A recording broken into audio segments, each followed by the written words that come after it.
నమస్తే, నేను Kavitha. Welcome to I dream news. Andhra Pradesh సార్వత్రిక ఎన్నికలకు సంబంధించి రిజల్ట్స్ రావడానికి హార్డ్లీ ఒక 20 గంటలు మాత్రమే మిగిలినప్పటికీ ఆ టెన్షన్, యాంగ్జైటీ అనేది ఇప్పటికీ కంటిన్యూ అవుతోంది. దీనికి ప్రధాన కారణం ఎన్నికలు జరిగిన తర్వాత 23 రోజుల గ్యాప్ ఉండడం అయితే, ఇప్పుడు వచ్చినటువంటి ఎగ్జిట్ పోల్ ఫలితాలు కన్ఫ్యూజింగ్గా ఉన్నాయా, క్లారిటీతో ఉన్నాయా, వీటన్నిటి గురించి మాట్లాడుకుందాం. అయితే ఓవరాల్గా ఆంధ్రప్రదేశ్కి సంబంధించి ఎన్నికలు ఎందుకింత ఆసక్తికరంగా మారాయి? మనతో పాటుగా ఉన్నారు psephologist, senior journalist, political laboratories founder Vicky Gokavarapu గారు. విక్కీ గారు నమస్కారం అండి. నమస్తే. సో బోల్డ్ అంత యాంగ్జైటీ, ఎక్సైట్మెంట్, ఒక టెన్షన్ అనేది అదేంటంటారు? సినిమాలు చూస్తూ ఉంటే వస్తుంది లేదు. ఎందుకు? వరల్డ్ కప్ మ్యాచ్ చూసినట్టే ఉంది. ఫస్ట్ ఆఫ్ ఆల్ చెప్పాలి, ఇండియా పాకిస్తాన్ ఎవ్రీ బాల్ అనేది అక్కడ కౌంట్ చేసుకుంటూ ఎన్ని రన్స్ వస్తాయి ఏంటి అనేది. ఫలితాలు ఏ పార్టీకి వచ్చినా లాస్ట్ బాల్ 6 అనేది నిజంగా గుర్తుపెట్టుకోండి. ప్లస్ మనం మేజర్గా ముందు ఇక్కడ చర్చించాల్సిన విషయం ఏంటి అంటే, బెట్టింగ్ మాఫియా కూడా ఈసారి 23 రోజుల్లో బెట్టింగ్ మాఫియా కూడా పూర్తిగా విజృంభించింది, చాలా మందిని ఇన్ఫ్లుయెన్స్ చేసేసింది. దీనికి ప్రధానమైన కారణాలు ఏంటి అంటే, ఈ కంపెనీలే ఏదైతే ప్రొజెక్షన్స్ ఇచ్చుకుంటూ, ప్రిడిక్షన్స్ ఇచ్చుకుంటూ, ఎగ్జిట్ పోల్స్ అని చెప్పి వచ్చాయో చాలా వరకు కంపెనీలు, మనం అవి వాళ్ళు ఎవరో ఎందుకు వచ్చారో లేదంటే ఎప్పుడు వాళ్ళు స్థాపించారో మనకు తెలియదు, కానీ సడన్గా ఎవరున్నారో తెలియదు. సడన్గా ఈ నెల రోజుల్లో ఇవన్నీ పుట్టుకొచ్చాయి. సో అందులో కొంతమంది నిజమైన కంపెనీలు ఉండొచ్చు, కొంతమంది కొన్ని షెల్ కంపెనీస్ ఉండొచ్చు. మనం దీన్ని కూడా క్వశ్చన్ చేసే ఇప్పుడు అధికారం లేదు. జనాలు ఇన్ఫ్లుయెన్స్ అయితే అయిపోయారు, చాలా భయంకరంగా జనాలు ఇన్ఫ్లుయెన్స్ అయి ఉన్నారు. అందరికీ కూడా ఆతృతగా ఎదురుచూపులు రేపటి ఫలితాల మీద ఉన్నాయి. దీనికి కూడా కారణం ఏంటంటే, మీరు అన్నట్టు ఎగ్జిట్ పోల్స్ కూడా 21 రోజులు ఎలక్షన్స్ అయిపోయిన తర్వాత ఒకెత్తైతే, ఈ నిన్న వచ్చిన ఎగ్జిట్ పోల్స్ నుంచి 3 రోజులు ఎలా గడుస్తాయనే పరిస్థితి నెలకొన్నది. ఎందుకంటే ఎగ్జిట్ పోల్స్ అందించిన కంపెనీలు కూడా డిఫర్ అయి ఉన్నాయి. అవి కొన్ని కూటమికి ప్రొజెక్ట్ చేస్తూ ఉన్నాయి, కొన్ని అధికార పార్టీకి ప్రొజెక్ట్ చేస్తూ ఉన్నాయి. అందులో కొన్ని ప్రామినెంట్ కంపెనీలు కూడా కూటమికి ప్రొజెక్ట్ చేయడం మీరు చూశారు. ఇప్పుడు యాక్సిస్ మై ఇండియా చూడొచ్చు, వాళ్ళు కూడా కూటమికి అలయన్స్ గెలుస్తూ గవర్నమెంట్ ఫామ్ చేస్తుంది అని ఇచ్చారు. దీనివల్ల వేరే ప్రధాన కంపెనీలు ఉన్నాయి, అందులో మాది కూడా పొలిటికల్ ల్యాబొరేటరీ ఒకటి. మేము వైఎస్ఆర్సీపీ గవర్నమెంట్ ఫామ్ చేస్తుంది అని చెప్పి మనం ప్రొజెక్ట్ చేస్తున్నాం. సో మన కంపెనీ ఏంటంటే, మన లాంటి వాళ్ళు కొంతమంది ఉన్నారు. పార్థా దాస్ అని ఒక ఆయన ఉంటారు, తర్వాత సెఫాలజిస్టులు చాలామంది, సీనియర్ అనలిస్టులు, పోల్ స్ట్రాటజీ గ్రూప్ అని ఉంటుంది, టైమ్స్ నో ఉంది. వీళ్ళందరూ కూడా వైసీపీ గవర్నమెంట్ ఫామ్ చేస్తుంది అని చెప్పారు. దీనివల్ల ఇక్కడ కూడా పూర్తి సందిగ్ధత వచ్చేసింది, క్లారిటీ లేదు. ఎగ్జిట్ పోల్స్ అవుతాయి, ఇవి ఎగ్జాక్ట్ పోల్ అయ్యేలా లేవు, ఎగ్జిట్ పోల్స్ కూడా ఎగ్జాక్ట్ పోల్స్ అయ్యేలా కనిపించట్లేదు. So as a company, as a psephologist or as a strategist company, political laboratory మమ్మల్ని మేము సమర్థించుకుంటున్నాం మేము ఇచ్చిన ఫిగర్స్ని అంటే, మేము స్టడీ చేసే విధానం కూడా టెక్నికల్గా ఉంటుంది మేడం. అంటే బేసిక్స్ని ఎప్పుడు మనం వదులుకోవాలన్నమాట. కొత్తగా ఏదో కంపెనీ పెట్టి మనం వచ్చాము, సడన్గా చూసి ఏదో ఎవరితోనో 4 ఫోన్లు చేసి మాట్లాడి తెలుసుకుని చేసేదైతే కాదు ఇది. The results are polling of any state, ఏ రాష్ట్రంలోనైనా ఈ పోలింగ్ అంతా కూడా ప్రజల మీద ఏ విధంగా ప్రభావం చూపుతాయి అంటే, సోషియో ఎకనామిక్ కండిషన్స్ ఒకటి ఫస్ట్, నెక్స్ట్ గవర్నమెంట్ పాలసీస్, మూడోది పొలిటికల్ ఆర్ క్యాస్ట్ అఫిలియేషన్స్. ఈ మూడుని సరిగ్గా అనలైజ్ చేసి ఆ ప్రాంతంలో, ఆ నియోజకవర్గంలో గతంలో ఏం జరిగింది, గత 10 ఏళ్లలో 15 ఏళ్లలో ఏం జరిగింది, లాస్ట్ 5 ఏళ్ళు కొత్త ప్రభుత్వం వచ్చిన తర్వాత 5 ఏళ్లలో ఏం జరిగింది, ప్రజల అభిప్రాయాల్లో ఎలాంటి మార్పులు వచ్చాయి, ఏమన్నా వచ్చాయా లేదా, ఇలాంటివన్నీ గమనించుకుంటూ ప్రతి 15 రోజులకి మనం ఒక అసెస్మెంట్ తీసుకుంటూ ఉంటాం. ఒక నియోజకవర్గానికి ప్రధానంగా ఒక 15-20 స్థానాల్ని మనము ఐడెంటిఫై చేస్తాం. మండలాల్లో కొన్ని గ్రామాలు ఉంటాయి, లేదంటే కొన్ని డివిజన్స్ ఉంటాయి, కార్పొరేట్ డివిజన్స్. ఇక్కడ ఏంటంటే ఆయా పార్టీలకు చెందిన నేతలు అయి ఉండొచ్చు, లేదంటే ఆ నేతల కోసం పనిచేసే కీ ఓటర్లు అయి ఉండొచ్చు. ఇలాంటి వాడిని మనం గమనించుకుంటూ వెళ్తుంటాం. దీనివల్ల ఏమవుతుంది, ఆ ఊర్లో ఆ రోజు ఎన్ని జెండాలు లేచాయి, ఏ పార్టీ జెండా ఎక్కువ హడావిడి చేసింది, ఏ పార్టీకి ఫుట్ఫాల్ ఎక్కువ ఉంది, ఏ పార్టీ కార్యకర్తలు భోజనాలు పెట్టారు, ఏ పార్టీ కార్యకర్తలు బైక్ ర్యాలీ చేశారు, ఆ రోజు జరిగిన మార్పుల వల్ల కొత్తగా చేరికలు అంటే మార్పులు ఏమైనా జరిగినాయి, ఇలాంటివన్నీ స్టడీ చేసుకుంటూ పోవాలి. ఫిక్స్డ్ డిఫైన్ అయ్యే ఓట్లు కొన్ని ఉంటాయండి ప్రతి పార్టీకి. చెప్పాను కదా, క్యాస్ట్ అండ్ రిలీజియస్ అఫిలియేషన్స్తో ఫిక్స్ అయి ఉంటాయి కొన్ని. న్యూట్రల్ ఓట్లు 10 నుంచి 15% ఓట్లు ఎప్పుడు ఉంటాయి, కొత్త ఓటర్లు, లేదంటే ఇంతకుముందు డిసప్పాయింట్ అయిన వాళ్ళు, మా కులం వాళ్ళకి సీట్ ఇవ్వలేదని చెప్పి ఇతర కులాల వాళ్ళు, ఇలాంటివి కొన్ని మార్పులు జరుగుతుంటాయి. వాటిని స్టడీ చేసి ఏం జరగబోతుందో అని మనం చూస్తాం అన్నమాట. ఆంధ్రప్రదేశ్ విషయానికి వస్తే లాస్ట్ ఇయర్ 2023 మార్చ్ వరకు కూడా గవర్నమెంట్ రూలింగ్ పార్టీకి ఎప్పుడు స్టేబుల్ ఎన్వైరన్మెంటే కనిపించింది. వీళ్ళు కూడా జగన్ గారు 70 మంది అభ్యర్థులను మారుస్తారన్న అభిప్రాయాలు అప్పటి వరకు వెలువడలేదు. ప్రతిపక్షం కూడా రాజధాని భూములు రాజధాని భూముల కోసం రైతుల యాత్రలు, ధర్నా యాత్ర, మహాయాత్రలు ఇలాంటి వీటి మీదనే ఎక్కువ ఫోకస్ చేసింది కానీ ఇతర ప్రాంతాల మీద ఎక్కువ ఫోకస్ చేసినట్టు మనకు కనిపించలేదు. ఆ తర్వాత ఎప్పుడైతే మార్చిలో గ్రాడ్యుయేట్ ఎమ్మెల్సీ ఎలక్షన్స్ అయ్యి ఉత్తరాంధ్రలో ఒక సీటు, రాయలసీమలో ఒక సీట్ గెలిచారో వాళ్ళు వ్యూహాన్ని ఇమీడియట్గా మార్చారు. టైం కూడా లేదు, 1 year ఉంది, మనం జాగ్రత్త పడకపోతే దెబ్బతినేలా ఉంది అన్న అభిప్రాయంతో వాళ్ళు కొత్త వ్యూహాలతో వచ్చారు. జగన్ గారు కూడా పవన్ కళ్యాణ్ గారి పెళ్లిళ్ళ మీద ఒక కామెంట్ చేసే పరిస్థితి కూడా ఏర్పడ్డది ఆ టైంలో. ఆయన కూడా తట్టుకోలేక రివర్స్ అయ్యి ఆ ఒక రియాక్షన్ ఇచ్చారు. ఇమ్మీడియట్గా పవన్ కళ్యాణ్ గారు, జనసేన కార్యకర్తలు ఒక కొత్త ఉత్సాహం రేగిందనమాట. దాంతోపాటు చంద్రబాబు నాయుడు గారు, పవన్ కళ్యాణ్ గారు ఎప్పుడు కావాలి, వాళ్ళ పొత్తు మనకు కావాలి, జనసేనది పొత్తు కావాలని చెప్పి వీళ్ళని కన్విన్స్ చేయడము.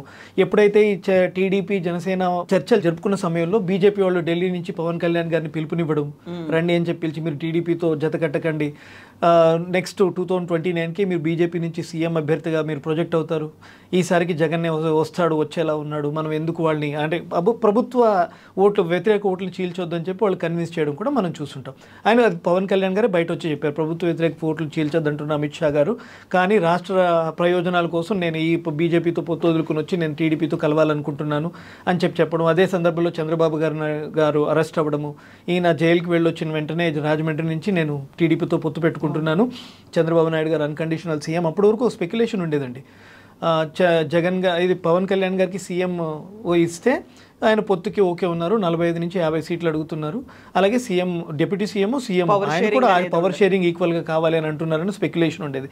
లోకేష్ గారు కూడా తాను సీఎం అవుతున్నాడని ఒక స్పెక్యులేషన్ రేపారు. సో ఈ రెండింటిని అంటే ఎప్పుడైతే జైలుకి వెళ్ళారో చంద్రబాబు గారు, ఈ 2 స్పెక్యులేషన్స్కి వాళ్ళు ఫుల్ స్టాప్ పెట్టగలిగారు. పవన్ కళ్యాణ్ గారు బయటికి రావడం, బాలకృష్ణ, లోకేష్ గారు వీళ్ళందరూ కూడా ఒకే ప్రెస్ మీట్లో చెప్పి చంద్రబాబు నాయుడు గారు బయటికి రావాలి, ఈసారి రాష్ట్ర ప్రయోజనాల కోసం నేను టీడీపీతో జతకడుతున్నాను, మేము వెళ్తున్నాం పొత్తుతో అని చెప్పి ఆయన చెప్పాడు. ఇది మనం చూసాం.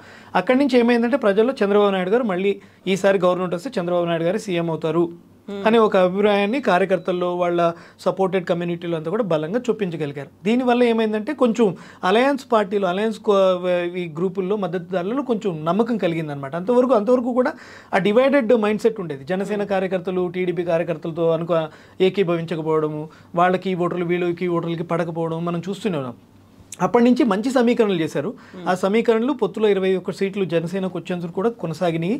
అలాగే పవన్ కళ్యాణ్ గారు, అలాగే బీజేపీలో ఉండే కొంతమంది తెలంగాణ నేతలు, ఆంధ్రప్రదేశ్ నేతలు, పురంధేశ్వర్ కొత్త అధ్యక్షురాలు బీజేపీకి, ఆమె, వీళ్ళందరూ, వెంకయ్యనాయుడు గారు, వీళ్ళందరూ కూడా చాలామంది అమిత్ షా గారి మీద, మళ్ళీ మోడీ గారి మీద ప్రెషర్ పెట్టి కూటమికి ఒప్పించగలిగారు. అది కూడా మనం చూసాం. చివరి నిమిషాల్లో, ఎలక్షన్స్ దగ్గర పడుతున్న చివరి నిమిషాల్లో బీజేపీ కూడా కూటమిలో భాగమైంది. వాళ్ళు పార్లమెంట్ స్థానాల్లో ఎక్కువ కాన్సన్ట్రేట్ చేశారు, అసెంబ్లీలో తక్కువగానే తీసుకుని మీరు చూడొచ్చు. అంటే ఈక్వల్గా ఉన్నా కూడా వాళ్ళు అసెంబ్లీ స్థానాల మీద ఎక్కువ కాన్సన్ట్రేట్ చేయలేదు. వాళ్ళకి పార్లమెంట్ 400 పార్ కావాలని చెప్పి ఆ 400 పారే ఇప్పుడు ఇండియా టీవీ ఆయన ఆ రకంగా 401 ప్రదీప్ గుప్తా గారు ఇవ్వాల్సిన పరిస్థితి ఏర్పడింది.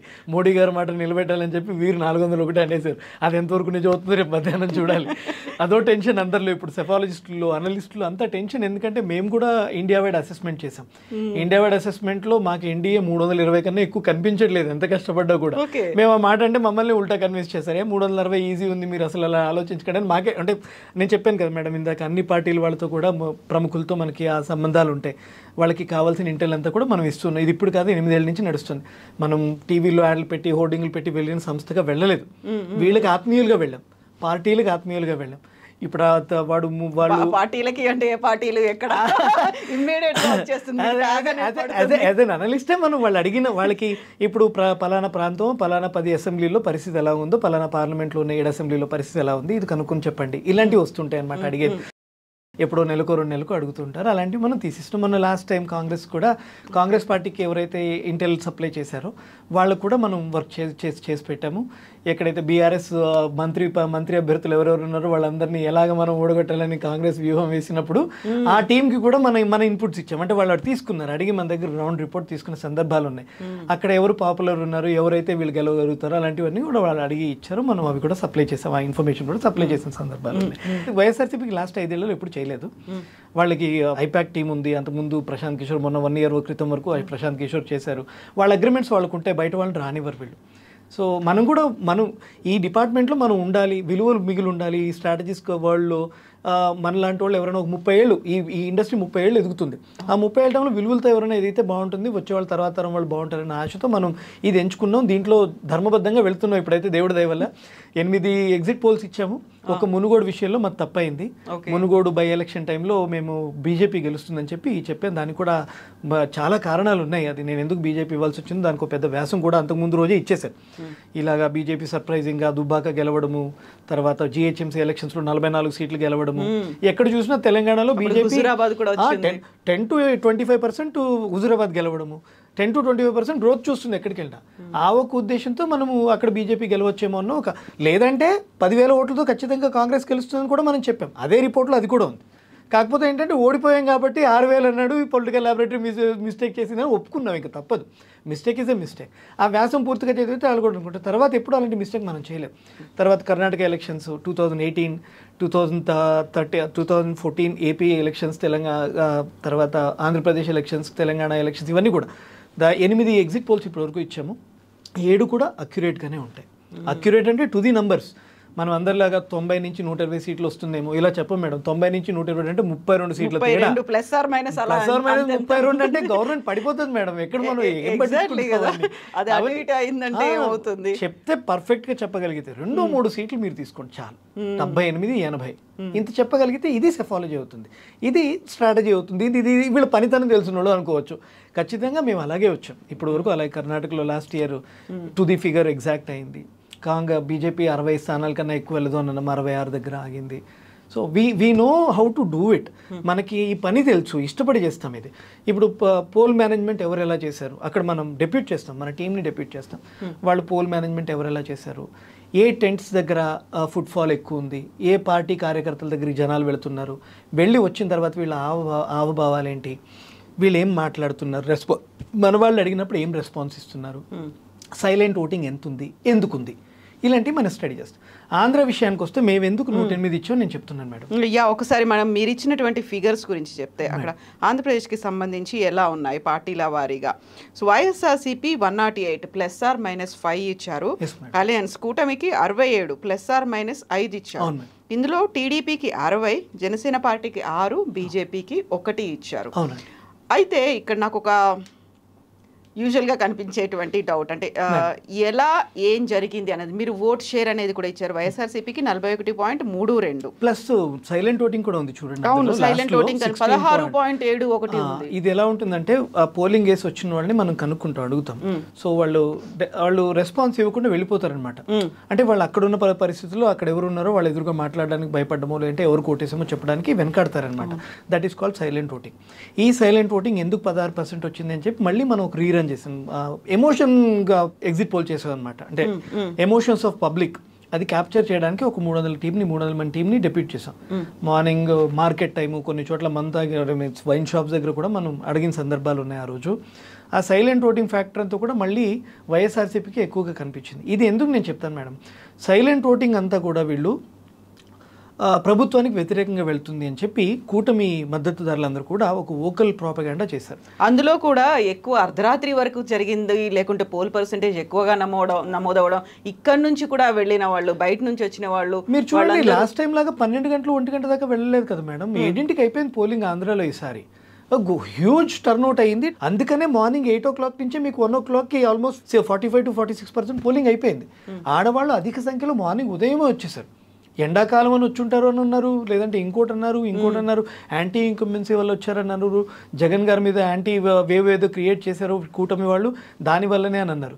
సో ఇది జరిగిన ప్రాసెస్ చెప్తాను చూడండి. మేము అబ్జర్వ్ చేసింది, ఎందుకు నేను దీన్ని ఖండించట్లేదు, ఏం జరిగింది అని చెప్తున్నాను. ఒక వ్యూహాన్ని వీళ్ళు రచించారు టీడీపీ వాళ్ళకి, అలయన్స్ వాళ్ళు, బిఫోర్ మేకింగ్ ఇట్ అలయన్స్. దాదాపు ఒక 5,000 నుంచి 6,000 మందిని వీళ్ళు హైర్ చేసుకున్నారు. పర్ క్యాపిటల్ చాలా ఎక్కువగా ఉంటుంది. మన ఆంధ్రప్రదేశ్లో ప్రజలకి ఏంటంటే తలసరి ఆదాయం చాలా ఎక్కువ compare to any state in India. దానివల్ల ఏమవుతుంది, వీళ్ళు ప్రభుత్వానికి ఎక్కువ ఇంపార్టెన్స్ ఇవ్వరు. వీళ్ళు ప్రభుత్వం అంటే చెలగాట ఉన్నాడు ప్రజలకి, గుర్తుపెట్టుకోండి. వాళ్ళకి ఒక స్వాభిమానంతో కూడి మన పార్టీ ఉండాలి అంతే కోరుకుంటారు. కానీ ఇంకా ఫండింగ్ వీళ్ళే చేస్తారు ఉల్టా, పార్టీ బాగుండాలంటే. అలాంటి మనస్తత్వం కలవాళ్ళు ఆంధ్ర వాళ్ళు. సో ఇక్కడేమైంది, వీళ్ళు బయటకు వెళ్ళిన తర్వాత వీళ్ళ పని ఏంటంటే యాంటీ జగన్ వేవ్ని క్రియేట్ చేయాలి. వీళ్ళ పని ఇది తేలేదు, రోడ్లు వేయలేదు, మనకు అది రాలేదు, ఇది రాలేదు. మంచిగా ఏ కిరాణా షాప్కి వెళ్ళినా అదే పని, ఇంకొక చోటుకి వెళ్ళినా ఇదే పని, మంచి వ్యూహాన్ని రచించారు. వాస్తవానికి వాళ్ళు కూడా అదే చెప్పుకున్నారు. ఇంకోటి, వాళ్ళు ఎప్పుడు ఎక్కడ చంద్రబాబు నాయుడు గారి పేరు తీయలేదు, టీడీపీ పేరు తీయలేదు. దానివల్ల ఏమైంది, జనాల్లో ఎక్కువ శాతం వీటి బహిరంగంగా మాట్లాడడం మొదలుపెట్టారు. ఎల్టీఏ, తన లాస్ట్కి ఎల్టీఏ కూడా వచ్చింది. దీనివల్ల జెరాక్స్ పేపర్లు ఇస్తాడు ఈయన, రేపొద్దున ఏమన్నా అయితే రిజిస్ట్రేషన్కి ఒరిజినల్ కాపీలు ఇవ్వడు, జెరాక్స్ పేపర్లు ఇస్తాడు, ల్యాండ్ టైటిలింగ్ యాక్ట్. ఈ బాహాటంగా మాట్లాడేటప్పటికి కొన్ని ప్రాంతాలు ఉన్నాయి, నేను చెప్పాను చూడండి ఇందాక, కన్ఫైన్ అయి ఉంటాయి కొన్ని అసెంబ్లీ కాన్స్టిట్యున్సీస్, అక్కడ అవే గెలుస్తాయి, ఆ పార్టీలే గెలుస్తాయి. ఇలాగ మనం ఐడెంటిఫై చేసింది ఏంటి, అలయన్స్కి కోనసీమ 34 కాన్స్టిట్యున్సీలు, కృష్ణా గుంటూరు అవి 2, తర్వాత ప్రకాశం నెల్లూరు ఈ 2 స్థానాలు, శ్రీకాకుళం. మీరు చూసుకుంటే 6 జిల్లాలు కనిపిస్తున్నాయి. ఈ 6 జిల్లాల్లో కూటమి చాలా ప్రభావితం చేసింది అంతా. అంటే అక్కడ 2 పార్టీల సోషల్ మీడియా స్ట్రాంగ్గా అయింది చూసారా. జనసేన మామూలుగానే సోషల్ మీడియాలో టాప్, దాని తర్వాత ఈక్వల్లీ స్ట్రాంగ్ టీడీపీ. ఇవి 2 ఏకమయ్యేటప్పటికి ఓకల్ పబ్లిసిటీ, ఓకల్ ప్రాపగెండా చాలా ఎక్కువ స్థాయిలో జరిగింది అప్పుడు. అంటే అయిపోయింది, జగన్ పని అయిపోయింది. వీళ్ళు ఏంటంటే ఇంకోటి, ఎవరు ఫోన్ చేసినా మేము కూటమి కొట్టేస్తున్నాం, మా సార్ ఇప్పుడు ఈసారి మా దగ్గర కూటమి వస్తుంది, ఎవరు వీళ్ళకి ఫోన్ చేసినా అదే మాట చెప్పేవాడు. అర్థమైంది కదా మేడం. ఇలా జరిగేటప్పటికి ఏమైంది, జనాలు విని విని విని ఒక స్టేజ్ వచ్చేటప్పటికి జనాలు చాలామంది సైలెంట్ అయిపోయారు. ఆ సైలెంట్ అయిన తర్వాత వీళ్ళు ఏం చేశారు, ఆ సైలెంట్ అయిన ఓట్లను కూడా ప్రభుత్వానికి వ్యతిరేకంగా వెళ్తుంది, వీళ్ళు మళ్ళీ వాళ్ళ మీద ఆపాదించేశారు. ఆ ఓట్ బ్యాంక్ అంతా మా వైపే వచ్చింది. ఇప్పుడు ఈ లెక్కన ఇంత బహిరంగంగా ఇంత యాంటీ సీఎం వేవ్ క్రియేట్ అయినప్పుడు జనాలు కూడా అదే స్థాయిలో స్పందిస్తారు. మామూలుగా ఈ రియాక్షన్స్ అలాగే రావాలి, కానీ అటు రాలేదు కదా, అక్కడ ఆగిపోయింది. వాళ్ళు సైలెంట్ అయినప్పుడు వీళ్ళకి వ్యతిరేకమే అవుతారు, కానీ వీళ్ళకి మద్దతుదారులు అవుతారని నేను అనుకోవట్లేదు. ఒకవేళ అలాగే ఏమన్నా రేపు పొద్దున్న ఫలితం కనిపిస్తుంది, యాక్సెస్ మై ఇండియా వాళ్ళు ఇచ్చినట్టు 150 స్థానాలు టీడీపీకే రావాల్సి వస్తుంది, అప్పుడు అలయన్స్కే రావాల్సి వస్తుంది. జనసేన ఖచ్చితంగా 21 స్థానాలు గెలవాలి, బీజేపీ ఇచ్చిన 10 స్థానాలు గెలవాలి, వీళ్ళు పోటీ చేసిన 140 స్థానాలు కనీసం 100 స్థానాలు వీళ్ళు గెలవాల్సి వస్తుంది. అప్పుడు అంటే వీళ్ళు మరి హిప్నోటైజ్ అయ్యారో లేదంటే నిజంగానే ఫలితాలు. మేము 7-8 సార్లు రీరన్ చేసాం. మనం చేసే ఆ సర్వే ఏవైతే ఉన్నాయో, ఎందుకు ఇలా జరుగుతుంది, అన్నీ కూటమికే చెప్తున్నాయి, మనం ఎందుకు వ్యతిరేకంగా వెళ్తున్నాం. నాకు విద్య నేర్పిన ఒక గురువు ఉంటారు, ఆయన ఒక కంపెనీ అనమాట. వారు కూడా నేను కన్ఫ్యూజ్ అయినప్పుడల్లా నేను అధికార పార్టీకే ఇస్తున్నానబ్బా, నాకేం కన్ఫ్యూజన్స్ లేవు అని అంటాడు ఆయన. మరి ఆయన ఏమైనా మ్యానిపులేట్ చేస్తున్నాడు అని ఆ క్షణం కూడా ఎదురైంది మనకి. సో ఈ సందర్భంలో ఒక 7-8 సార్లు నేను మళ్ళీ పర్సనల్గా ఆంధ్ర వెళ్ళడం, అక్కడ ఒక 5-6 రోజులు ఉండడము, జోనల్గా ఒక 2-3 రౌండ్లు కొట్టడము, పబ్లిక్ ఒపీనియన్ తీసుకోవడము. ఈ జరిగిన సందర్భంలో ఎక్కడైతే టీడీపీ అలయన్స్ స్ట్రాంగ్గా ఉందో అక్కడ ఈ ఓకల్ ప్రాపగెండా ఎక్కువైంది. మిగతా చోట్లంతా కూడా నార్మల్గానే ఉంది. రాయలసీమ తీసుకోండి, రాయలసీమలో ఇంత ఉధృతంగా జనాలు మాట్లాడుకోలేదు. ఉత్తరాంధ్ర తీసుకోండి, ఉత్తరాంధ్రలో ఉధృతంగా మాట్లాడలేదు. సో అప్పుడు మనకు అర్థమైంది, ఓకే సైలెంట్ ఎక్కడున్నారో అక్కడంతా కూడా ప్రో గవర్నమెంట్ మోస్ట్లీ ఎందుకంటే 60 నెలలు సంవత్సరానికి 80,000 కోట్లు జగన్ గారు పంచుతూ ఉన్నారు. మోస్ట్లీ 90 లక్షల మంది లబ్ధిదారులు అనుకుందామండి. నేను వినంగా వెస్ట్ గోదావరిలో కొంతమంది యువత జనసేన ఫాలోవర్స్ వాళ్ళ ఇళ్లలో అక్క అమ్మల దగ్గర ఓట్లు వేయించుకున్నారంట, జనసేన ఓటేయాలి మీరు ఈసారి అని. వాళ్ళు కొంతమంది నవ్వుతూ మనకు చెప్పిన సందర్భాలు మా అబ్బాయి ఒట్టేయించుకున్నాడు అబ్బా ఓటేయమని పవన్ కళ్యాణ్కి అని, ఇవి కూడా వినిపించినాయి మనకి. అంటే అంత ఎమోషనల్గా అయిపోయారు. ఇదంతా జరిగేటప్పటికి ఏమైంది, బాబు గారా లేదా జగన్నా అనే ఒక యుద్ధమే కనిపించేసింది ఆంధ్రప్రదేశ్లో. ఇది యుద్ధంలాగా జరుగుతుంది ఇప్పుడు. అక్కడ పవర్ ఎవరి చేతిలో ఉంటుందో వాళ్ళే పాలసీ మేకర్స్ అయిపోతారు. పాలిటిక్స్తో సంబంధం లేదు, పాలిటిక్స్ అవసరం లేదు, వీళ్ళిద్దరిలో ఎవరో ఒకళ్ళు ఉంటే మిగతా వాళ్ళంతా అంటే ఈయన ఉంటే ఈయన నాశనం చేసేస్తాడు, ఆయన ఉంటేనే బాగుంటుంది అన్న ఒక ఆలోచన దావానలలో వాళ్ళ సర్కస్లో వ్యాపించిపోయింది. వీళ్ళంతా ఏంటంటే జగన్ ఇంకో నెక్స్ట్ 5 ఏళ్ళు ఉంటే జగన్ వల్ల ఇంకా అని ఉండవు, ఏవో ఇంకా ఫ్యాక్షనిజం రాజకీయాలు తెస్తాడు ఆయన, అది ఇది అన్నట్టు ఏదో వీళ్ళు ప్రాపగెండా చేశారు. లాస్ట్ 5 ఏళ్లలో చూస్తే ఎక్కడ ఫ్యాక్షనిజం రాజకీయాలు అయితే కనిపించలేదు. జనాలు మరి అది కూడా గమనిస్తూ ఉంటారు, న్యూట్రల్ ఓటర్లు కూడా గమనిస్తూ ఉంటారని మనకు అనిపించింది. అవి కూడా కన్సిడర్ చేసాం. అయితే ఇక్కడ మనం ఎక్కువ స్థానాలు వైఎస్ఆర్సీపీకి ఇవ్వడానికి కారణం నేను ఫస్ట్లో మీకు చెప్పిన మాట, కొన్ని కాన్స్టిట్యున్సీలో ఆ పార్టీలే గెలుస్తాయి అనేది నిర్దిష్టం. అది నాయకుడి వల్ల కాయి ఉండొచ్చు, అక్కడ ఉండే రిలీజియస్ ఫ్యాక్టరు, క్యాస్ట్ ఫ్యాక్టర్ వల్ల ఏ పార్టీకి ఎన్ని ఓట్లు వస్తాయనేది మనకి ముందు నుంచి తీసుకున్న సర్వే ఫలితాల్లో మనకు తెలిసింది. అక్కడ లాస్ట్ వరకు కూడా తదేకంగా కాన్స్టాంట్గా ఆ పార్టీలు అక్కడ 1-2 స్థానాలు మాత్రమే ఎక్స్చేంజ్ అయ్యాయి. రాప్తాడు 1, కదిరి 1 ఎక్స్చేంజ్ అయినాయి. అంతా అక్కడ రాప్తాడులో వైసీపీ అనుకున్నాము, పరిటాల సునీతి గారు లాస్ట్ కేజ్లో బయటకు వచ్చారు.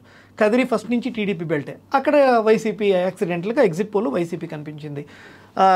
సో ఇలాంటి ప్లేస్లు వదిలేసి మిగతా 42 స్థానాల్లో మనం చెక్ చేస్తే ఎల్టీఏ యాక్ట్ ఎలక్షన్స్కి పోలింగ్కి వారం రోజుల ముందు ల్యాండ్ టైటిలింగ్ యాక్ట్ బాగా ప్రభావితం చేసింది జనాల్ని. అన్ఫార్చునేట్లీ ఈ ప్రతిపక్షాలు ఆ ఎల్టీఏని పూర్తి స్థాయిలో దాన్ని అంటే దావానలలాగా వ్యాపించలేకపోయారు. అంటే ఇది ఇలాంటివి వచ్చినప్పుడు వేరే పార్టీలు వదలవు అనమాట, వాళ్ళు కంప్లీట్గా పోలరైజ్ చేసేస్తారు జనాల్ని, ఒక వేవ్ లాగా తీసుకెళ్తారు. అందరూ దాని గురించే మాట్లాడుకునేట్టు. కరెక్ట్గా 4వ రోజు ముందు ఆగిపోయింది పోలింగ్, 4వ రోజు ముందు ఆగిపోయింది. మీరు పోలింగ్ టైంలో చంద్రబాబు గారిని అరెస్ట్ అయినట్టు ఎక్కడైనా మాట్లాడారా? అది మాట్లాడలేదు. ల్యాండ్ టైటిలింగ్ యాక్ట్ అంత గొప్పగా ఎదిగింది, అసలు అది మంచి ఆయుధం. దాని గురించి పోలింగ్ దగ్గర ఎక్కడో అసలు జెరాక్స్ పేపర్లు పట్టుకుని కానీ వీళ్ళంతా అజిటేట్ చేసిన జనాల్లో లేదు, లేదంటే కార్యకర్తలు జెరాక్స్ పేపర్లు తెచ్చి చూపించింది లేదు. లేదు, అదే రోజు 5వ రోజు ఎప్పుడైతే ఎల్టీఏ యాక్ట్ బాగా ఉధృతంగా ప్రచారం జరిగిందో దాన్ని, ఆ టైంలో జనాలు ఎవరు రోడ్ల మీదకి రాలేదు. ఎలక్షన్ ఇయర్లో వచ్చిన ఏ స్ట్రాటజీ అయినా కూడా ఓన్లీ ఆ ఎలక్షన్ కోసమే ఉంటుంది అనేది కూడా జనాలకు తెలిసిపోయింది. యూట్యూబ్లు ఉన్నాయి, మొబైల్లో గూగుల్ ఉంది, పీపుల్ నో ఎవ్రీథింగ్ నో బెడేస్. సో మనం తీసుకున్న ఎగ్జిట్ పోల్ సంఖ్యాబలము, పోస్ట్ పోల్లో ఎమోషన్స్ క్యాప్చర్ అన్నీ చేసేటప్పటికి ఆ 42 స్థానాల్లో 24 స్థానాలు వైసీపీకి వచ్చినట్టు మనకు తెలిసింది.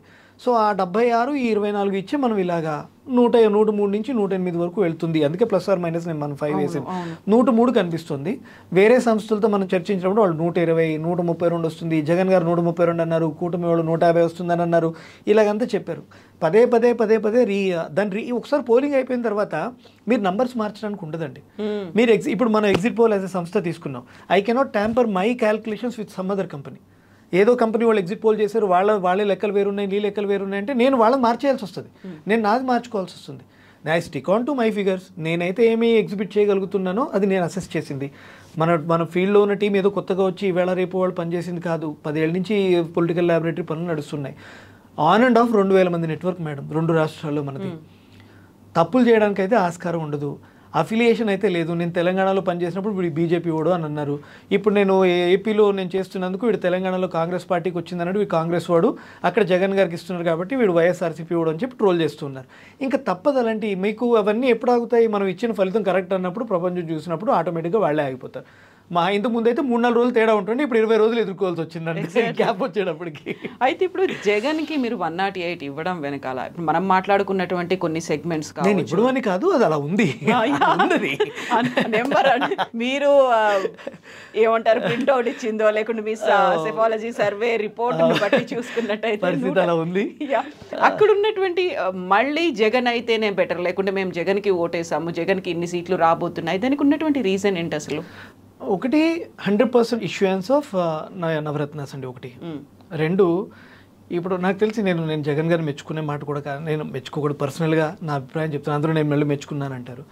సో మన దేశ చరిత్రలో ఇప్పటివరకు మేడం అన్నీ అదేంటంటారు కదా, దేవుడి కల్చర్ అని మోదీ ప్రతిసారి అంటూ ఉంటారు.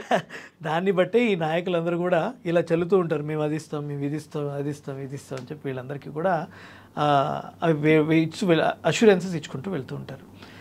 మన తెలంగాణలో చూసాము, కర్ణాటకలో చూసాము, మహారాష్ట్రలో చూసాము, ఎక్కడెక్కడో చూసాము, రాజస్థాన్లో, గుజరాత్లో అంతా కూడా పూర్తి స్థాయిలో 100% ఇచ్చిన వాగ్దానాలని ఆయన తూచా తప్పకుండా అమలు చేసిన వ్యక్తి. నేను చూడంగా నాకు 42 ఏళ్ళు మేడం, నేను చూడంగా జగన్ గారు కనిపించారు నాకు. ఒకటి అంటే ఆయన దృష్టిలో ఏంటంటే నన్ను జనాలు గుండెల్లో పెట్టుకోవాలి, నేను వాళ్ళకి ఇచ్చిన వాగ్దానాలన్నీ కూడా 100% ఇష్యూ చేయాలి, ఎక్కడ తప్పొద్దు అన్నట్టు ఆయన ఉన్నాడు అని అనిపించింది. అదే జరిగింది కూడా. 60 నెలలు కూడా ఆయన ఇప్పటి వరకు 5 ఏళ్లలో 60 నెలలు ప్రతి నెల 1 నుంచి 5వ తారీఖు అవన్నీ కూడా ఇచ్చిన వాగ్దానాలు కానీ లేదంటే ఈ పథకాలు అందరూ అనౌన్స్ చేసుకుంటూ పోతారు, ఈయన అమలు పరిచాడు అనమాట. వాటిని 100% ఈ డెలివర్డ్ 100% ఆఫ్ ఇట్. అందుకని నాకు తెలిసి ఏంటి, మనం న్యూట్రల్ వాళ్ళని పంపిస్తాం, మనం ఇంకోటి ఏదో అక్కడ ఉన్న ప్రాంతాల వాళ్ళని అసలు మనం వాడుకోమన్నమాట. భాష తెలిసిన వాళ్ళని బయట వాళ్ళని మనం వాడతాం. ఇక్కడ వాళ్ళు వెళ్తారు, తెలంగాణ నుంచి వెళ్తారు, వాళ్ళకి పార్టీ అఫిలియేషన్స్ మ్యాక్సిమం ఉండవు, అందరూ స్టూడెంట్స్ వీళ్ళు మనం స్టడీ చేస్తాం. ఇంకోటి పార్టీ అఫిషియల్ లేని వాళ్ళు అయితే ఉండరు, చాలామంది ఆల్రెడీ కన్ఫైన్ అయి ఉంటారు. నన్ను నేషనలిస్ట్ అంటారు, నేను బీజేపీ వాడిని అంటారు, because of my right wing ideology అని నేను అనుకుంటాను. కానీ నేను కాంగ్రెస్, కర్ణాటకలో కాంగ్రెస్ గెలుస్తుందని చెప్పాను, తెలంగాణలో I was the only person madam, if you believe it or not, 3 నెలల ముందు నుంచి తెలంగాణలో కాంగ్రెస్ పార్టీ గెలుస్తుందని చెప్పి నేను మొదటి నుంచి చెప్పుకుంటూ వచ్చాను. అందరూ లేదు హంగొస్తుంది, ఇక్కడ హంగొస్తుంది, మళ్ళీ KCR will become the key role, he will form the government again, అది ఇది అన్నారు. మ్యాజిక్ ఫిగర్ కన్నా ఎక్కువ ఖచ్చితంగా రేవంత్ రెడ్డి గారు తీసుకొస్తారు ఇక్కడ. అలాగే ఉంది పరిస్థితి. ప్రజల్లో అలాంటి యాంటీ ఇంక్యుమెన్సీ కనిపిస్తుంది. ఆ వ్యతిరేకత ఏదో వీళ్ళు ఏం చేయలేదని కాదు, ఎక్కువ చెప్పేశారని. అది మనం ఫస్ట్ నుంచి చెప్తూనే వచ్చాం. ఇప్పటికీ అదే అంటారు, నువ్వు ఒక్కడే చెప్పావు, అది జరిగింది, వి అప్రిషియేటివ్ అని చెప్పి ఇప్పటికీ అలా భుజం తడుతూ ఉంటారు అనమాట కనిపించినప్పుడల్లా. అదే విధానాన్ని మనం అన్ని ఎలక్షన్స్లో అమలు పరుస్తున్నాం. జగన్ గారికి 108 రావడానికి కారణం ఏంటి అంటే, అది ఏదో మనం చెప్తున్నామని కాదు, ప్రజల్లో ఆయన మీద ఉండే ఆ విశ్వాసం. ఒకటి బలహీన వర్గాలు, రైట్. ఇప్పుడు టీడీపీతో బీజేపీ అలయన్స్ కావడంతో ముస్లిం ఓట్ బ్యాంక్ అంతా కూడా మళ్ళీ పోలరైజ్ అవడము. వీళ్ళు చూసారా మేనిఫెస్టో రిలీజ్ చేసినప్పుడు మా మేనిఫెస్టోకి బీజేపీ మేనిఫెస్టోకి సంబంధం లేదు, మేము సపరేట్గా ఇస్తున్నాము కంటి ముందు ఇలాగ ఇంత డైరెక్ట్గా వాళ్ళు మళ్ళీ డిఫరెన్సెస్ చూపించుకుంటే, ప్లస్ 12 స్థానాల్లో రెబల్స్ పోటీ చేశారు జనసేనకి ఇచ్చిన టికెట్లలో. ఇలాంటివి ఉన్నప్పుడు డిఫరెన్సెస్ జనానికి తెలిసిపోతుంది. ఇప్పుడు ఆ రెబల్స్ ఉన్న చోట 12 స్థానాల్లో ఓట్లు చీలవనుకుంటున్నారు. కనీసం 30,000 నుంచి 40,000 ఓట్లు చీలుతాయి అలాంటి చోట. వాళ్ళు ఎందుకంటే సడన్గా వచ్చారు, సడన్గా అఫిలియేట్ అయ్యారు, సడన్గా టికెట్లు మార్చారు. వాళ్ళకు కూడా ఉంటుంది ఆ కోపం. 4 ఏళ్ళు కష్టపడ్డారు, జగన్ గారిని ఎలాగైనా ఓడగొట్టాలి, మనం ఇప్పుడు ఖచ్చితంగా నేను ఎమ్మెల్యే అవుతాను, ఎమ్మెల్యే అయిన తర్వాత జనాలకి నేనేం చేయగలను చూపిస్తానని చెప్పి ఎదురు చూసిన ఎమ్మెల్యేలు ఆశాభావులు చాలామంది ఉంటారు. వర్మ గారే మంచి ఎగ్జాంపుల్ దానికి కదా. అలాంటిది మరి మిగతా 20 చోట్ల ఉండదనుకుంటున్నారు, ఉంది, సద్దు మణిగించారు. వాళ్ళు బయటకు వచ్చి ఎలక్షన్స్ ముందు వీళ్ళు 12 మంది నిలబడిపోయారు. మళ్ళీ అందులోనే వీళ్ళు 20కి 20 స్థానాలు జనసేన గెలుస్తుంది చెప్పి మళ్ళీ వీళ్ళు ఈ ఎగ్జిట్ పోల్స్ చెప్తూ ఉన్నాయి. సర్ప్రైజింగ్ అంతే. వాళ్ళు చెప్పిన ప్రకారం ఇండియా టుడే వాళ్ళు 7% ఇచ్చారు జనసేనకి. అవును, 7% అంటే ఆల్మోస్ట్ మీకు 22 లక్షల ఓట్లు పోలేనట్టు జనసేన పార్టీకి. ఉన్నవే 21 స్థానాలు. యావరేజ్గా ఒక నియోజకవర్గానికి 1,00,000 ఓట్లు పోలవ్వాలి. ప్రాక్టికలీ ఇంపాసిబుల్ అలాంటివి. రిజల్ట్స్ వచ్చిన తర్వాత జనాల ఎమోషన్స్తో ఆడుకున్నట్టు అవన్నీ. ఇప్పుడు చూసారా బెట్టింగ్ మాఫియా 1,00,000 కోట్లు అని చెప్పి ఊహాగానాలు వినిపిస్తున్నాయి మేడం. 1,00,000 కోట్లు అంటే ఎన్ని లక్షల కుటుంబాలు రోడ్డు మీద పడతాయి మీరు చెప్పండి. పార్టీలతో ఏముంది, పార్టీలు హ్యాపీగా 5 ఏళ్ళ దాకా ఎదురు చూస్తారు, వాళ్ళు అపోజిషన్ అవుతారు. జగన్ గారైనా సరే, చంద్రబాబు నాయుడు గారైనా అపోజిషన్ లీడర్లుగా ఉంటారు, వాళ్ళ కింద ఉన్న ఎమ్మెల్యేలు అందరూ కూడా ఉండిపోతారు. పోయేదంతా ఈ ప్రజల ఓటర్ మద్దతుదారులు అప్పుల పాలైపోతారు. వీళ్ళంతా రోడ్డు మీదకి వచ్చేస్తారు. 1,00,000 కోట్లు అంటే చిన్న విషయం మేడం. ఎవరు గెలిస్తే ఏంటి, ఎవరు గెలవపోతుంది మనకు అనవసరం. కానీ ఈ కుటుంబాల పరిస్థితి ఏంటి రేపు పొద్దున? ఇప్పుడు మనం పార్లమెంట్ స్థానాలకు సంబంధించి చూసుకుంటే 25లో మీరు వైఎస్ఆర్సీపీకి 11 ఇచ్చారు +/-3, కూటమికి 14 +/-3 ఇచ్చారు. అందులో బీజేపీకి 3 +/-1 ఉంది. ఆ తర్వాత టీడీపీకి 9 +/-3, జనసేన పార్టీకి 2 +/-1 అనేది ఉంది.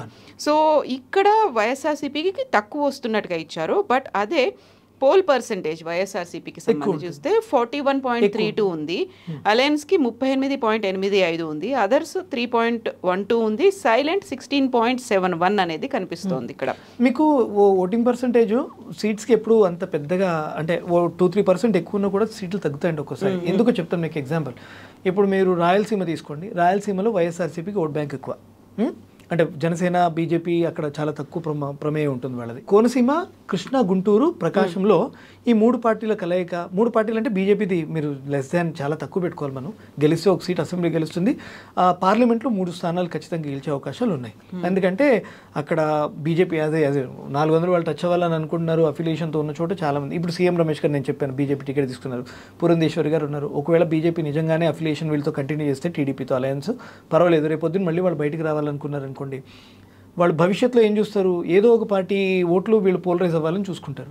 పురంధేశ్వరి గారిని వీళ్ళు గెలిపించుకున్నారు అనుకోండి, ఒకవేళ పురంధేశ్వరి గారితో ఏమవుతుంది, సెంటిమెంట్ పాత టీడీపీ ఓట్ బ్యాంక్ ఏదైతే ఉందో దాని నుంచి వీళ్ళకి కంటిన్యూ అవుతుంది, పోలరైజ్ అవుతుంది, బీజేపీ వైపు కన్వర్ట్ అవుతుంది. ఒకవేళ ఎప్పుడైనా టీడీపీ నిజంగా ఈసారి మనం ఇచ్చిన ఫిగర్స్ వల్ల టీడీపీ రాలేదు అనుకోండి, 5 ఏళ్ళ వరకు వీళ్ళ ఆ ప్రోగ్రెస్ గ్రాఫ్ కంటిన్యూ అవుతుందా, నమ్మకం లేదు. మళ్ళీ వీళ్ళలో ఇంటర్నల్ అఫైర్స్, ఇంటర్నల్ కాన్ఫ్లిక్ట్స్ వస్తాయా, లోకేష్ గారు నెక్స్ట్ టర్మ్కి నేనే సీఎంగా నేను వస్తానని చెప్పి వెళ్తారా, లేదంటే పవన్ కళ్యాణ్ గారు నన్ను సీఎం చేస్తేనే నేను మీతో కంటిన్యూ చేస్తాను బయటకు వస్తారు, ఇలాంటి స్పెక్యులేషన్స్ వచ్చే ప్రమాదం ఉంటుంది. ఆ టైంలో టీడీపీ ఓట్ బ్యాంక్ ఏమైనా చీలింది అంటే అవన్నీ కూడా బీజేపీకి వచ్చే అవకాశాలు ఉంటాయన్నట్టు ఆలోచనతో బీజేపీ వాళ్ళు కూడా ముందుకు వెళ్ళొచ్చు. ఇవి కూడా జరుగుండొచ్చు. అలాగా ఒక 3-4 స్థానాలు బీజేపీ, మీరు చూడండి బీజేపీ అయినా సరే they hit most hard where people don't talk. మీరు 4 పార్లమెంట్ స్థానాలు తెలంగాణలో గెలిచింది 2019లో. అసలు ఎవరైనా ఊహించారా మేడం? ఒక సికింద్రాబాద్ వస్తేనే కష్టం అని అనుకున్నారు అప్పుడు. అది కూడా కిషన్ రెడ్డి గారికి యాంటీ ఇంకంబెన్సీ ఉండే, ఆయన ఏం చేయలేని వాళ్ళ పార్టీ వాళ్ళే, హిందూ వాహిని వాళ్ళు, బజరంగ్ దళ వాళ్ళు వీళ్ళే చేయలేదు, విశ్వ హిందూ పరిషత్ వాళ్ళే చేతులు ఎత్తేస్తారు. లాస్ట్ కైండ్ టైం బాగుండే ఏదో జరిగింది, ఆయన గెలిచాడు. 2019లో చూడండి ఆయనతో పాటు మరో 3 సీట్లు యాక్సిడెంట్లుగా గెలిచింది. అలా లాస్ట్ టైం కూడా 13-14 గెలుస్తారని మనం అనుకున్నాము, 8-13 అని మనం చెప్పాం. అందులో 5 ఎలా ఓడిపోయారు నేను చెప్తాను మేడం. ఈటల రాజేందర్ గారు ఓడిపోయారు, రఘునందన్ రావు గారు ఓడిపోయారు, కరీంనగర్లో బండి సంజయ్ గారు ఓడిపోయారు, కిషన్ రెడ్డి గారు పోటీ చేయలేదు, అరవింద్ ధర్మపురి గారు, 4 అక్కడే ఓడిపోయారు. మనం 8 నుంచి 13 ఇచ్చాం, కానీ 8 స్థానాలు ఇక్కడ గెలిచింది. మనం ఇచ్చిన ప్రిడిక్షన్లో ఎగ్జిట్ పోల్లో బీజేపీ 8 నుంచి 13 స్థానాలకు గెలుస్తుందని ఇచ్చాం. మీకు అక్కడ ఈ 4 మెయిన్ ఓడిపోయినప్పుడు 8 అయితే ఉన్నాయి. ఎవరు ఊహించలేదు ఆ 8 స్థానాల్లో గెలుస్తారని. So they plan and execute ideas in such a way. ఎవరు ఊహించని, ఎవరు ఆలోచించని, తక్కువ మాట్లాడి తక్కువ చర్చ జరిగే స్థానాల్లో బీజేపీ బయటకు వస్తుంది. అది విచిత్రమైన స్ట్రాటజీ అనమాట. వాళ్ళు తొందరగా ఎవరు దాన్ని డీకోడ్ చేయలేరు. మనం ఇప్పుడు ఈ సందర్భంలో నేను చెప్పాను మీకు ఇలా జరుగుతుంది అని. సో అలాగే ఒక 3 స్థానాలు ఆంధ్రప్రదేశ్లో బీజేపీకి వస్తాయి. అలయన్స్ ద్వారా వస్తాయి. అలయన్స్ ఓట్లే కీలకం కాబట్టి. ఒకవేళ అందరూ అనుకున్నట్టు ఈ జగన్ గారు కూడా ఇప్పుడు బీజేపీ పార్టీకి మద్దతు ఇస్తున్నట్టు పైన కేంద్రంలో ఇక్కడ ఎవరు గెలిచిన కేంద్రంలో బీజేపీకే సపోర్ట్ చేస్తారు అనుకుంటే వీళ్ళు కూడా ఖచ్చితంగా వైఎస్ఆర్సీపీ ఓట్లు కూడా కొన్ని క్రాస్ ఓట్లు అయి ఉండొచ్చు బీజేపీ కోసం. జరిగే అవకాశాలు ఉంటాయి. మీరు లాస్ట్ టైం ఇక్కడ చూడండి ఈ ఎలక్షన్స్లో కాంగ్రెస్ క్రాస్ ఓటింగ్ చాలా అయింది. ఇప్పుడు ఎలక్షన్లో చూడండి బీజేపీ పార్లమెంటు 10 స్థానాలు వస్తాయి. మీకు ఈజీగా 10 స్థానాలు, 9 నుంచి 10 స్థానాలు వస్తాయి. Congress vote bank poll rise కాకుండా, BRS vote bank poll rise కాకుండా బీజేపీ గెలిచే అవకాశాలు లేవు. మేము చూడంగా మహబూబ్ నగర్, నాగర్ కర్నూలు, జహీరాబాదు, తర్వాత భువనగిరు, ఇవన్నీ అన్ఎక్స్పెక్టెడ్గా గెలిచే ప్రాంతాలు ఇవన్నీ. ఈసారి ఇక్కడ బీఆర్ఎస్ లీడర్లు కూడా బీజేపీకి ఓటేయండి అని చెప్పడం ప్రజలు విన్నారు, కార్యకర్తలు చెప్పారు, వాళ్ళ కీ ఓటర్లు కూడా చెప్పారు. నాకు సంగారెడ్డి నుంచి ఒక అబ్బాయి ఫోన్ చేశాడు. Is a counsellor kind of person అనమాట. అక్కడ నాకు ఫోన్ చేసి నేను ఎగ్జిబిట్ చేస్తుంటే ఈ రిజల్ట్స్ ఎగ్జిబిట్ చేస్తున్నప్పుడు, అన్న అర్జెంట్గా నేను 1400 ఓట్లు వేయించాను మీ బీజేపీకి అని అన్నాడు. నా బీజేపీకి అంటే నేను రైట్ వింగర్ అన్నట్టు. మీ బీజేపీ నేను 14 ఓట్లు వేయించానంటే అదేంటి బాబు మీ జగ్గారెడ్డి గారు కొడతారు నువ్వు అలా అన్నావంటే అని. అంటే అలా కాదు, ఇక్కడ అంటే అవన్నీ మారిపోయినాయి క్యాలిక్యులేషన్స్ అని అంటారు. బహుశా ఇదెందుకు ఈ కాన్ఫ్లిక్ట్ వచ్చింది అంటే, కాన్ఫ్లిక్ట్ ఆఫ్ ఇంట్రెస్ట్ వచ్చింది అంటే, వాళ్ళకి కావాల్సిన అభ్యర్థులకి టికెట్లు ఇవ్వలేదు. ఇప్పుడు 4-5 వర్గాలు ఉన్నాయి. రేవంత్ రెడ్డి గారిది ఒక వర్గం, ఉత్తమ్ కుమార్ రెడ్డి గారిది కోమటి బ్రదర్స్ ఒక వర్గము, ఇలా కాంగ్రెస్లో. సో వీళ్ళకి మల్లు రవి గారిది వీళ్ళది ఒక వర్గం, అదే మా బట్టి విక్రమార్క గారిది. పాత కాంగ్రెస్ వాళ్ళు కొంతమంది ఉన్నారు, వీళ్ళందరిది ఒక వర్గం. ఇలా నడుస్తూ ఉంటుంది అనమాట. వాళ్ళకి టికెట్లు కావాలి అనుకుంటే జరగలేదు లాస్ట్కి. అలాగా తనకి నచ్చిన వాళ్ళకి ఇచ్చిన చోట మిగతా వాళ్ళందరూ కూడా డివైడ్ అయిన సందర్భాలు ఈ ఎలక్షన్లో మనం చూసాం. సో ఇవన్నీ మనం కన్సిడర్ చేయాలి. మీరు గ్రౌండ్లో పోలింగ్ టైంలో ఏం జరుగుతుందో తెలుసుకోకపోతే ఏదో ఎక్కడో కూర్చొని మనం రాసి ఎగ్జిబిట్ చేసేది కాదు మేడం. ఇప్పుడు తెలంగాణకి సంబంధించి ఇచ్చినటువంటి 17 పార్లమెంటు స్థానాలు ఇక్కడ చాలా ఇంట్రెస్టింగ్గా కనిపిస్తుంది. నేషనల్ మీడియా కూడా ప్రొజెక్ట్ చేసినట్టుగా బీఆర్ఎస్కి 1 or none కిందే ఉంది. ఎంఐఎం ఏమో వస్తుందా పోతుందా అన్నట్టుగా మాధవి టఫ్ కంటెస్టింగ్ అక్కడ.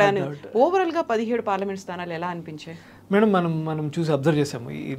ఈ అబ్జర్వెన్స్లో మనకి తెలంగాణని 2గా డివైడ్ చేస్తే, ఇటు మీకు భువనగిరి, వరంగల్, పెద్దపల్లి, ఖమ్మము, నల్గొండ, ఈ స్థానాలన్నీ కూడా కాంగ్రెస్ వైపు కనిపిస్తున్నాయి. అది కాంగ్రెస్కి కంచుకోట ఫస్ట్ నుంచి కూడా. అక్కడ ఓట్ బ్యాంక్ ఎక్కువ. బీజేపీ కూడా ఎప్పుడు పెద్దగా అక్కడ ఓట్ బ్యాంక్ పెంచుకునే ప్రయత్నం జరగలేదు ఇప్పుడు వరకు. మెల్లిమెల్లిగా 2%, 4%, 5% ఇలా పెరిగింది లాస్ట్ 5 yearsలో 10 yearsలో. ఇప్పుడు BJP neutral average vote bank తెలంగాణలో 2019లో ఎంత 19% ఉంది, 19 to 21%. ఈ 5 ఏళ్లలో 10% పెరిగింది. అందుకని మీకు బాగా పెను మార్పులు కనిపిస్తున్నాయి. బీఆర్ఎస్ అన్నీ కూడా ఇటు వెనక్కి రండి. ఇప్పుడు జహీరాబాదు, ఆదిలాబాదు, నిజామాబాదు, తర్వాత సికింద్రాబాదు, మల్కాజ్గిరి, చేవెళ్ళ, మహబూబ్ నగర్, నాగర్ కర్నూలు, ఇవన్నీ కూడా మీకు మేము అబ్జర్వ్ చేసిన ట్రెండ్స్లో మార్నింగ్ 8 నుంచి మధ్యాహ్నం 1 o'clock వరకు స్వచ్ఛందంగా భారీ సంఖ్యలో జనాలు ఓటర్లు బయటకు వచ్చారు. అక్కడెక్కడ కూడా పార్టీ కార్యకర్తలది ఇవేం ప్రమేయాలు కనిపించలేదు. పోలింగ్ బూత్ల దగ్గర కూడా చాలా సైలెంట్ వాతావరణమే కనిపించింది. మీరు చూసారు ఎక్కడ గొడవలు లేవు, కర్రలు ఎరగలేదు, జెండాలు చిరగలేదు, ఎక్కడ ఏం అసలు. It was a plain very fair polling which we have seen in the last 10 years. అవును, ఇలాంటి పోలింగ్ ఎప్పుడు ఎక్కడ జరగలేదు అన్నట్టు స్వచ్ఛందంగా బయటకు వచ్చారు. ఎవరు న్యూట్రల్ ఓటర్స్ బయటకు వచ్చారు.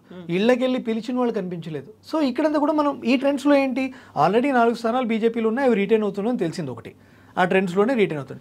మిగతా 4 కొత్తవి చేవెళ్ళ, మల్కాజ్గిరి, జహీరాబాదు, మహబూబ్ నగర్ కూడా మనకు కనిపించింది. నాగర్ కర్నూలు కూడా సర్ప్రైజింగ్గా, నాగర్ కర్నూలులో లాస్ట్ మేము చూడంగా నాగర్ కర్నూలు కూడా ఒక 25,000 ఓట్లు బీజేపీ ఎక్కువ కనిపించింది.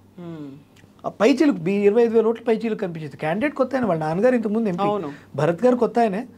మరి అంటే జనాల్లో బీజేపీ వైపు ఎలాగ మారిందని చెప్తున్నా, ఆలోచన అభిప్రాయాలు ఎలా మారినాయి అని చెప్తున్నాను నేను.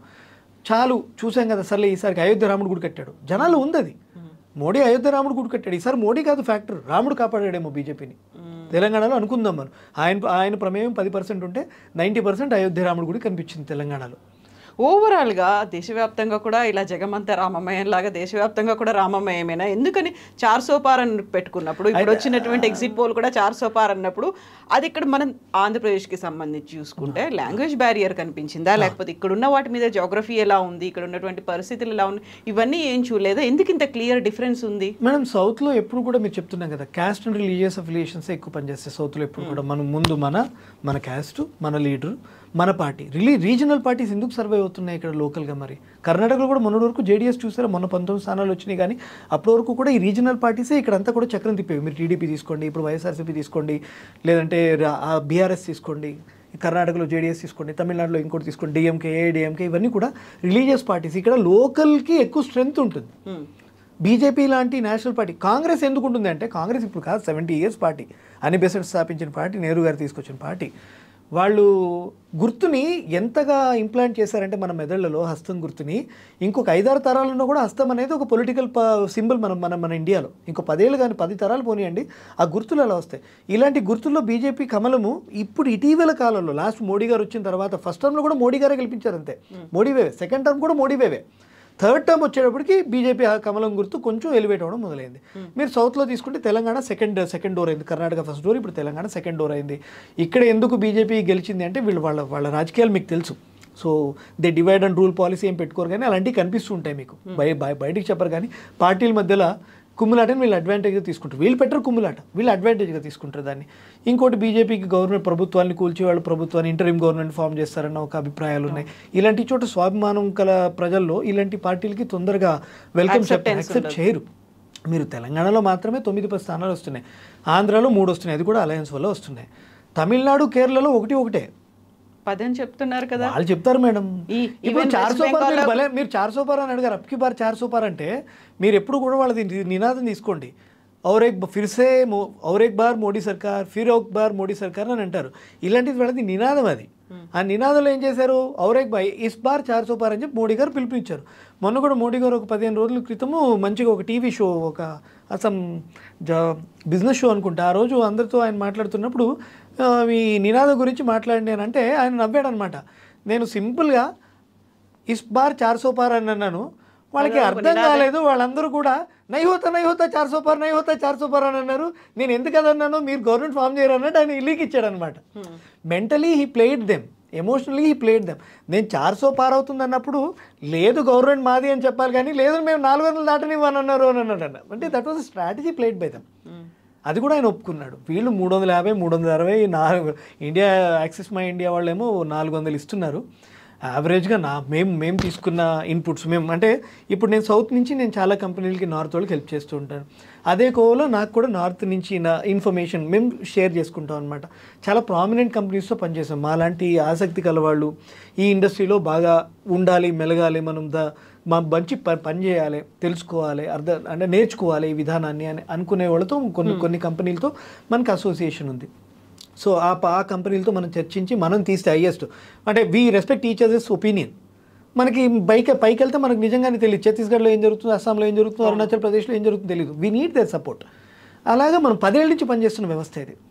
మేము ఎన్ని గెలుచుకున్నా 320, 322 దాటట్లేదు ఎన్డీఏ. బట్ అక్కడ గవర్నమెంట్ ఫామ్ అవుతుంది, మోదీయే మళ్ళీ వస్తున్నారు. ఈసారి ఖచ్చితంగా మోడీ 3.0 టర్మ్ కనిపిస్తుంది. ఎందుకు కనిపిస్తుంది అంటే అపోజిషన్ అంతగా పికప్ కాలేకపోయింది.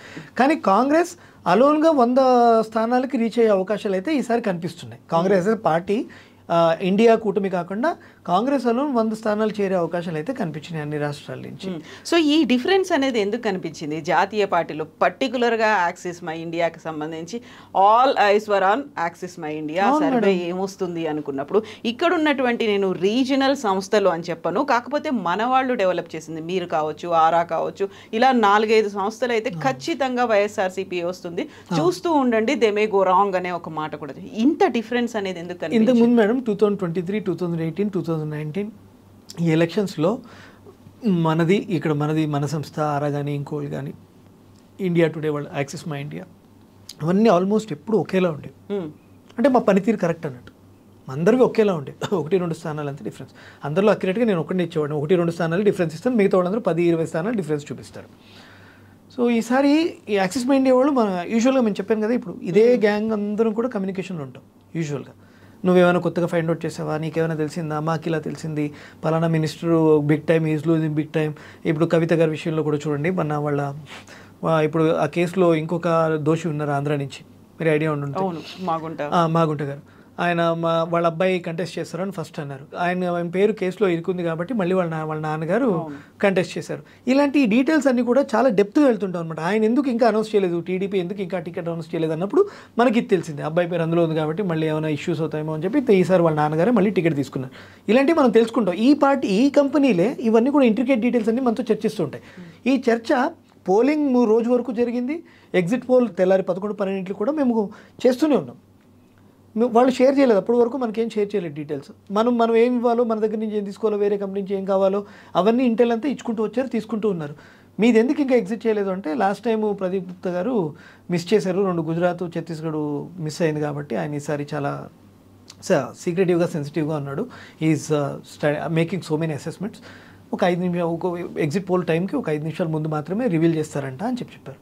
సో మేమేమనుకున్నాం, ఇంక అందరూ ఒకలాగే ఉంటాం, అందరూ ఒకలాగే చెప్తున్నాము, ఎవ్రీబడీస్ అసెస్మెంట్ ఇస్ సేమ్, మేము షేర్ చేసుకుంటాం ఎవ్రీడే. మనం తీసుకున్న శాంపిల్స్ 1,00,000 శాంపిల్స్ ఉంటాయి, ఆ ఫైల్ అంతా చెప్పుకుంటాం, ఫిల్టర్ చేసుకోండి, ఇలా చూసుకోండి, వాళ్ళు చేసి మనకు పంపిస్తారు, మనం ఎక్కడ మిస్ అయ్యామో చూస్తూ ఉంటాం.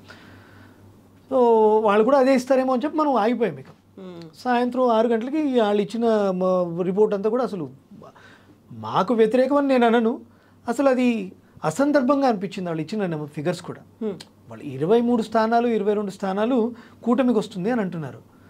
కూటమికి ఆ లెక్కన బీజేపీకి 6 అంటారు, జనసేనకి 2 అంటున్నారు, ఇచ్చిన 2, బీజేపీకి ఇచ్చిన 10లో 6, మిగతా టీడీపీ అని అంటారు. ఇప్పుడు 23లో 6 తీస్తే 17 స్థానాలు టీడీపీ సింగిల్గా గెలుస్తుంది అని అంటున్నారు.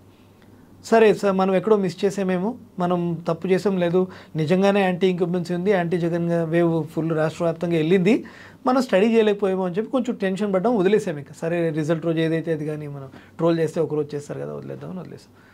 నిన్న వాళ్ళు అసెంబ్లీ రిజల్ట్ ఇస్తే అసలు there is no contrast between parliament figures and assembly figures. మనం చర్చించకూడదు, ఇంకో కంపెనీ ఎగ్జిట్ పోల్స్ గురించి మనం చర్చించకూడదు వాస్తవానికి. ఇప్పుడు తప్పులు మనం చెప్పలేకపోతే మనం ఇంకా అర్థం లేదు, మనం ఉండడానికి అర్థం లేదు. 22-23 స్థానాలు మీరు పార్లమెంట్ ఇస్తే 150 నుంచి 150 స్థానాలు కూటమికి ఇవ్వాలి మీరు కంపల్సరీ. ఎగ్జాక్ట్లీ నేను చెప్తాను మేడం, ఇప్పుడు నేను ఎలా అసెస్ చేశాను. ఒక పార్లమెంట్కి 7 అసెంబ్లీ స్థానాలు ఉంటాయి, మొత్తం 25 పార్లమెంట్ స్థానాలు. నేను అందరూ ఏం చేస్తారు, జిల్లాల వారిగా క్యాలిక్యులేట్ చేసుకుని యూజువల్గా అలా శాంపిల్స్ డివైడ్ చేసుకుంటూ వెళ్తారు. నేను ఈసారి అలా చేయలేదు. ఫస్ట్ టైం మన బాడీని మార్చి నేను పార్లమెంట్ వైజ్ అనే మనం శాంపిల్స్ తీసుకోవడం, పార్లమెంట్ వైజే అసెస్ చేయడం, పార్లమెంట్ వైజే రీరన్ చేయడం అన్ని చేశాను. ఇక్కడ నేను కూడా 11 ఇచ్చాను నేను వైఎస్ రెసిపీ, మీరు చూసారు. +3 ఉంటుంది, మైనస్ అయితే ఉండదు. కొన్ని స్థానాల్లో 50-50 ఉంది బిట్వీన్ టీడీపీ అండ్ వైసీపీ. అక్కడ ఎందుకు అది ఇచ్చాం మనం, ఆ పార్లమెంట్లో ఎన్ని స్థానాలు వైసీపీ గెలుస్తుంది, అధిక శాతం వైసీపీ ఉందనుకోండి, అన్కండిషనల్గా మీరు వైసీపీకి ఇవ్వాల్సిందే. అది అక్కడ క్రాస్ ఓటింగ్ ఏం జరగలేదు. క్రాస్ ఓటింగ్ జరగడానికి ఇది 4-5 పార్టీలు ఇక్కడ లేవు, 4-5 పార్టీలు ఇండివిజువల్గా చేయట్లేదు. బీజేపీకి కమలం గుర్తుకు వేద్దాము, నేషనల్లో మోడీ గారికి వేద్దాము, లోకల్లో టీడీపీకి వేద్దాం, లోకల్లో వైసీపీకి వేద్దాం అనే ఆలోచన జనాల్లో ఏం పెద్దగా అంత స్థాయిలో కనిపించలేదు. ఎందుకు కనిపించదు, మీరు ఓటేయడానికి వెళ్ళారు, మీరు ఓటేస్తామండి మామూలుగా. ఎన్ని సెకండ్లు తీసుకుంటారు మీరు బూత్లో? Hardly 10 seconds. అవును, వెళతాం, చూస్తాం, నచ్చిన గుర్తుంటే వేస్తాం, వచ్చేస్తాం. ఏ మనిషి కూడా 10 సెకండ్లుగా 15 సెకండ్ల కన్నా ఎక్కువ స్పెండ్ చేయడు.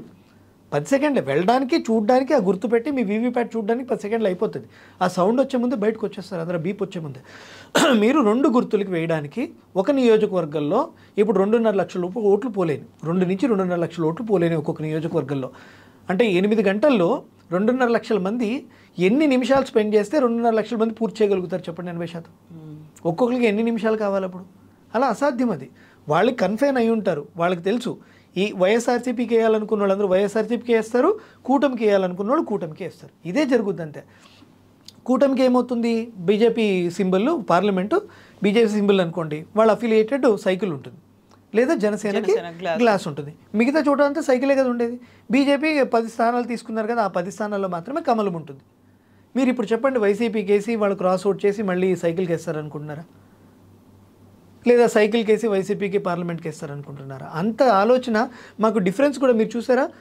వీడు పోలింగ్ అయిన రోజు మీరు అబ్జర్వ్ చేయండి, అసెంబ్లీ స్థానాలకి జరిగిన పోలింగ్కి పార్లమెంట్ స్థానాలకి జరిగిన పోలింగ్ ఉందన్నారు కదా, 0.14%. ఓకే, 0.14%, 0.014%. ఎలక్షన్ కమిషన్ మీనా గారు అనౌన్స్ చేశారు కదా, 0.014%. అసలు there was no difference at all. కొంతమంది పార్లమెంట్ కు వేయకుండానే అసెంబ్లీకి వెళ్ళిపోయి ఉంటారు. వాళ్ళు ఎంతమంది ఉంటారు? మహా అయితే 2 లక్షల మంది ఉన్నారేమో, ఓవరాల్గా 2 లక్షల మంది. సో ఇవి కూడా కన్సిడర్ చేయాలి మనం. అంత టైం తీసుకోరు, దీనికి ఇదేసి దానికి అది ఇద్దాం, దీనికి ఇసేది దానికి అది ఇద్దాం, అంత టైం సరిపోదు. 2.5 లక్షల ఓట్లు పోల్ అవుతున్నప్పుడు 7ంటికే క్లోజ్ అయిపోయింది. 8 గంటల ప్యాకప్ అయిపోయినాయి అన్ని మెషిన్స్ అన్నీ కూడా. ఈసారి 12 గంటల దాకా పోలేదు. 12 గంటల దాకా పోతే మనం అనుకోవచ్చు, అవును ఖచ్చితంగా ఇక్కడ ఏదో జరిగింది, క్రాస్ ఓటింగ్ జరిగింది అన్నట్టు మనం అనుకోవచ్చు. ప్రాక్టికల్లీ ఇవన్నీ మీరు అసెస్ చేస్తే మీకు ఇవంతా ఏంటంటే ఓకే ఏదో బ్లఫ్ అవుతుంది, లేదంటే సంబడి ట్యాంపర్డ్ దెమ్. మెంటలీ వాళ్ళని ఎవరు ట్యాంపర్ చేశారని నేను అనుకుంటాను.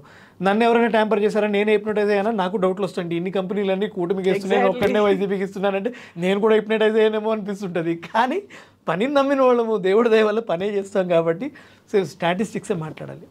Psephology is all about numbers and fractions. మీరు దాన్ని స్టడీ చేసి మీరు దాని మీద స్టిక్ ఆన్ అవ్వండి, అది మిమ్మల్ని కాపాడేస్తుంది.